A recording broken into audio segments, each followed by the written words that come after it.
আমরা এই যে লাগেজ এখনও গোটানো আছে রয়েছে, লাগেজ আমরা এখনও ঘরে নিইনি। আমরা আজকে দুদিন ধরে গেছিলাম হচ্ছে বকখালি। আর এই যে গাড়ি আমাদের, তো স্যার আগাগোড়াই আমাদের থেকে ড্রাইভার নেয় সবসময় সেন্টার থেকে। আর স্যার এমনভাবেই চলে, সবাই আমার মানে স্যারের কোনো প্রোগ্রাম যদি আমি দিতে যাই, সবার আগে যাকে বলবো সে সবার আগে আগে আসবে। তো এর মধ্যে কী আছে আজকে সেটা জানলাম, আমি স্যারের সাথে দূরে যাইনি।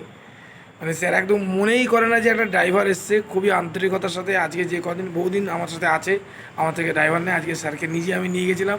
আমার ছুটির দিনে দুদিন আমরা বকখালি ট্যুর করে এলাম। স্যার বলবে যে এই কদিন আমার যে ড্রাইভারগুলো আসে তারা কীরকম, আর লোকজন যদি ড্রাইভার চায় তাদের জন্য স্যার কী বলবেন? প্রথমেই বলি শিবু ভাইকে ধন্যবাদ যে ও এরকম একটা সেন্টার খুলেছে বলে আমাদের মতন লোক যারা গাড়ি চালাতে জানি না অথচ গাড়ি কিনে ফেলেছি তাদেরকে ও সার্ভিস দিচ্ছে। অসাধারণ ওর সংস্থা, প্রত্যেকটি ড্রাইভার অসাধারণ। ও নিজে নিয়ে গেছে, এ সম্বন্ধে তো আর ওকে আমি কিছু সার্টিফাই দেওয়ার নেই। অসাধারণ ওর সমস্ত কিছু। সবচেয়ে বড় কথা, ও ব্যক্তি নয়, ব্যক্তি হচ্ছে ওর একটা প্রতিষ্ঠান। এই প্রতিষ্ঠানটাকে ও যেভাবে গড়ে তুলেছে, আমি আশা করি, প্রত্যাশা করি এবং আশীর্বাদ করি আগামী দিনে আরও অনেক বড় হোক, অনেক পরিষেবা যাতে মানুষ পায়।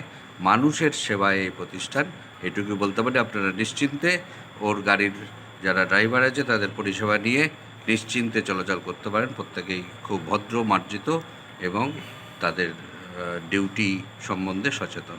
ধন্যবাদ, সবাই ভালো থাকবেন। ধন্যবাদ স্যার। মানে কোনোভাবেই যে আমি একজন ড্রাইভার হিসেবে গেছি, বুঝি যে ব্যাপারটা কি।